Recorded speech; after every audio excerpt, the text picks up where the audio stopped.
वज़ीर दिफा ने ये कहा कि सावरकर ने जो अंग्रेज़ों को माफ़ीनामे के ख़त लिखे थे वो महात्मा गांधी के बोलने पे लिखे थे। अल्लामा फजल खैराबादी रहमतुल्लाह अलैह हो या मौलाना हुसैन अहमद मदनी रहमतुल्लाह अलैह हो, ये माल्टा की जेल में थे, वो अंडमान की जेल में थे।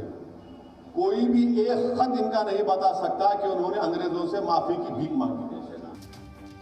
इस मौके पर तारीख का हवाला देते हुए ओवैसी ने दावा किया कि जब ये माफीनामा लिखा गया गांधी जी साउथ अफ्रीका में थे, जबकि उस वक्त ऐसे वसाइल भी नहीं थे जिससे आसानी के साथ किसी से राब्ता हो सके।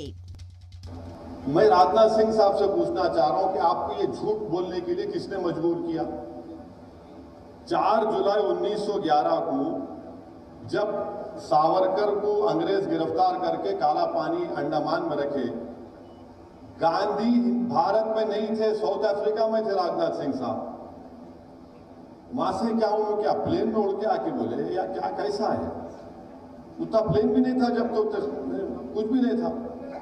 अभी जो लंबी छोड़ दी है आजादी मिलने के बाद, क्या सावरकर ने नहीं कहा था कि मैं तिरंगे को नहीं मानता, मैं भगवा रंग को मान? कहा था सावरकर ने ये बात? चौथी बात सावरकर ने ये कहा था कि जब नेताजी सुभाष चंद्र बोस अंग्रेजों से गुलामी को खत्म कराने के लिए भारत के लोगों से बोल रहे थे कि आओ मेरी इंडियन नेशनल आर्मी में आओ, तो सावरकर लोगों को बोल रहे थे नहीं तुम अंग्रेजों की फौज में जाओ।